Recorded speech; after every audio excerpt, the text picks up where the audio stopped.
قیامت کے دن جب تک اللہ تعالیٰ 4 سوال نہیں کر لے گا، کسی انسان کے قدم اس کی جگہ سے نہیں ہٹیں گے۔ اللہ تعالیٰ ایک ایک کو بلا کے 4 سوال ضرور کرے گا۔ حدیث پاک کا مفہوم ہے کہ یہ جو سورج ہے نا، اس ٹائم 9 کروڑ 30 لاکھ میل کی بلندی پر ہے، اور قیامت کے دن جو ہوگا وہ 1.25 نیزے پر ہوگا۔ آقا علیہ السلام فرماتے ہیں سر ایسے کھولے گا جیسے چولہے پہ ہانڈی کھولتی ہے، اور خطرناک وہ تپش ہوگی سورج کی۔ آپ صلی اللہ علیہ وآلہ وسلم فرماتے ہیں کہ انسان اپنے اعمال کے مطابق اپنے پسینوں میں ڈبکیاں کھا رہا ہوگا، یعنی کسی کے اتنا پسینہ ہوگا کہ ٹخنوں تک ہوگا،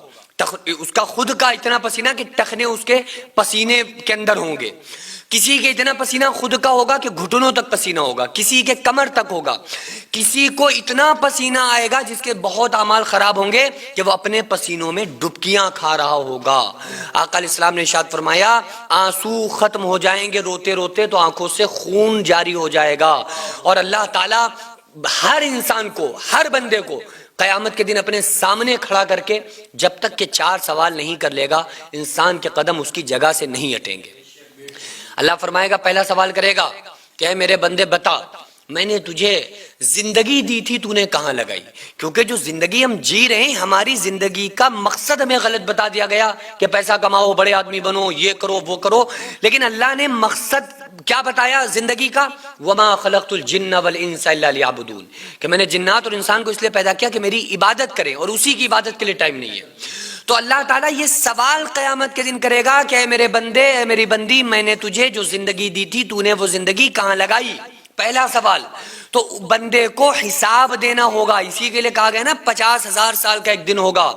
اور اللہ جو کہہ رہا ہے، بتا رہا ہے اس کے بارے میں کہ یا ایھا الناس اتقوا ربکم، اے لوگوں اپنے رب سے ڈرو۔ ڈرنے کا مطلب یہ تھوڑی کہ وہ لاٹھی ڈنڈا لے کے آئے گا، ڈرنے کا مطلب یہ ہے کہ اللہ نے اپنے عذابات سے ڈرایا ہے۔ ان زلزلۃ الساعۃ شیء عظیم، اے لوگوں قیامت کا زلزلہ بڑا خوفناک ہے۔ وہ کیسا ہے؟ یوم ترونہا تذہل کل مرضعۃ عما ارضعت وتضع کل ذات حمل حملہا، تم اس دن دیکھو گے کہ ہر ماں اپنے دودھ پیتے بچے کو بھول جائے گی، ہر حمل والی عورت جو پریگننٹ ہوں گی وہ عورتیں اپنے حمل کو ساقط کر دیں گی۔ وتری الناس سکارا، تم لوگوں کو نشے کی حالت میں دیکھو گے، وما ہم بسکارا، حالانکہ وہ نشے میں نہیں ہوں گے۔ پھر نشے میں کیوں لگ رہے ہوں گے؟ کیونکہ ولکن عذاب اللہ شدید، اللہ کا عذاب ہے ہی بڑا سخت۔ تو اللہ تعالیٰ اس زندگی کے بارے میں جو اس نے زندگی ہمیں دے کر اس دنیا میں بھیجا ہے کہ جاؤ اپنے رب کو راضی کر کے آؤ،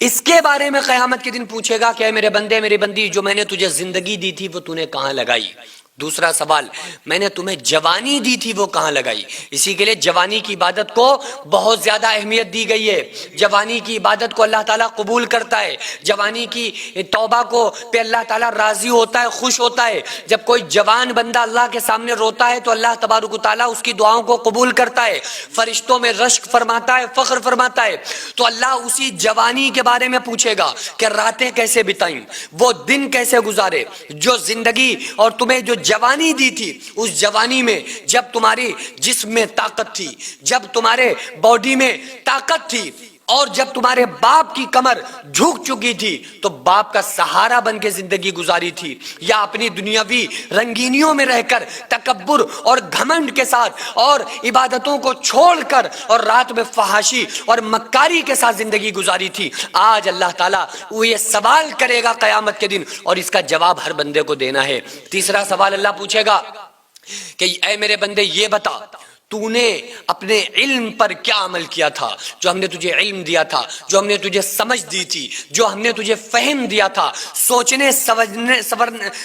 کے لیے، سمجھنے کے لیے جو تجھے دماغ عطا کیا تھا، تو نے اس کے مطابق تو کیا عمل کر کے لایا؟ دکھاؤ، آج میرے پاس دکھاؤ مجھے کیا عمل لے کر آئے ہو۔ تو جو کروڑ پتی لوگ، پیسے والے، جنہوں نے کچھ نہیں کیا، پیسے کی طلب میں زندگی اور دن اور ایام گزرتے گزرتے گزرتے وہ قبر تک پہنچ گئے۔ قرآن کہہ رہا ہے الہاکم التکاثر حتی زرتم المقابر، کہ لوگوں تمہیں مال کی طلب نے اتنا اندھا کر دیا یہاں تک کہ تم قبروں میں پہنچ گئے۔ اللہ فرما رہا ہے تم دیکھ جان لوگے ان قریب ثم کلا سوف تعلمون، تم ان قریب جان لوگے۔ اور اللہ فرما رہا ہے کہ تمہیں مال کی طلب نے ایسا گونگا بہرا بنا دیا کہ تم آخر کار تم قبر کے اندر پہنچ پہنچ گئے لیکن تمہارے مال کی طلب کم نہیں ہوئی، تو اللہ پوچھے گا کہ جو میں نے تمہیں علم دیا تھا تم نے اس کے مطابق کیا عمل کیا تھا، پیسہ دیا تھا تم نے غریبوں کا حق نکالا تھا نہیں نکالا تھا، زکوٰۃ ادا کی تھی نہیں کی تھی، غریبوں کا خیال کیا تھا یا نہیں کیا تھا۔ اور چوتھا سوال اللہ یہ پوچھے گا کہ اے میرے بندے، اے میری بندی، یہ بتا کہ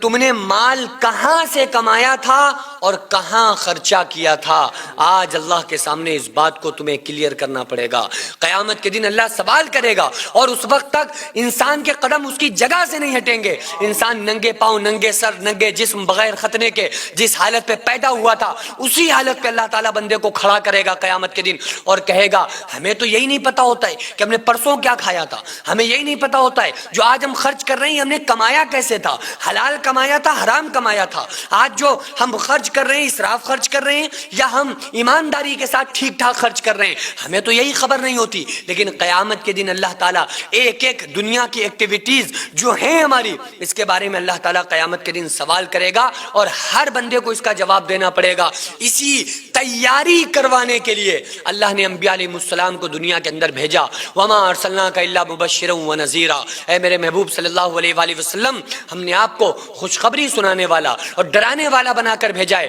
آپ مومنوں کو، ایمان والوں کو جو آپ کے بتائے ہوئے باتوں پر عمل کریں ان کو جنت کی خوشخبری سنا دو، اور جو لوگ آپ کی باتوں کو نہ مانیں انہیں ڈرا دو عذاب سے، قیامت سے، آخرت سے، قبر سے، جہنم کے بارے میں انہیں بتاؤ اور ڈرا دو کہ اگر تم نے اللہ کی بات نہ مانی تو ان زلزلۃ الساعۃ شیء عظیم، جو قیامت کا زلزلہ ہے وہ بڑا خوفناک ہے۔ اس دن نیکوں کو اور بروں کو اللہ الگ کر دے گا۔ قرآن میں اللہ فرماتا ہے سورہ یاسین میں 23ویں پارے میں وَامْتَازُوا الْيَوْمَ أَيُّهَا الْمُجْرِمُونَ، قیامت کے دن مجرموں کو الگ کر دیا جائے گا، نیکوں کی صفیں الگ ہو جائیں گی اور مجرمین کو الگ کھڑا کر دیا جائے گا کہ یہ مجرم ہیں، یہ جہنمی ہیں، انہوں نے اللہ اس کے رسول کو ناراض کر کے دنیا میں زندگی کو گزارا تھا۔ وہ بچے جو بھوک سے بلبلا کے سو جایا کرتے تھے، وہ مائیں جو اپنے بچوں کو جھوٹا دلاسا دے کر سلا دیا کرتی تھی، آج ایسے 100 سے زیادہ ایسے گھر ہیں جن کو ہر مہینے ہماری سوسائٹی راشن دیتی ہے، وہ بچے آرام سے کھانے کھاتے ہیں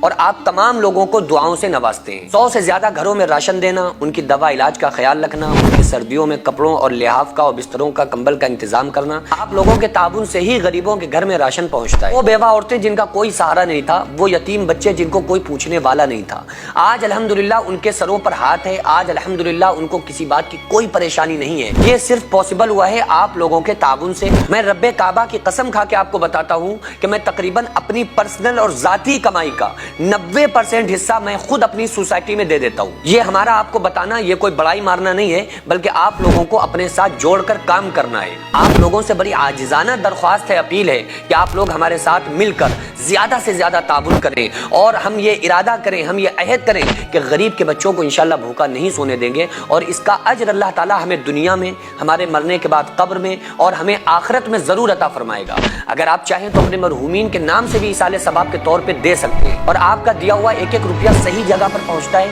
مستحقین تک پہنچتا ہے، اور انشاءاللہ ان تمام مستحقین کی دعائیں آپ تمام لوگوں کو کامیاب کر دیں گی۔ تو کیوں نہ ہماری کمائیوں کا کچھ حصہ جو اللہ کے لیے خرچ ہو جائے تاکہ یہ دنیا اور آخرت میں ہمیں کامیاب بنا دے۔ تو اسکرین پر جو آغازیہ ویلفیئر سوسائٹی کا اسکینر اور اکاؤنٹ نمبر نظر آ رہا ہے، اس کے ذریعے سے آپ لوگ زیادہ سے زیادہ تعاون ضرور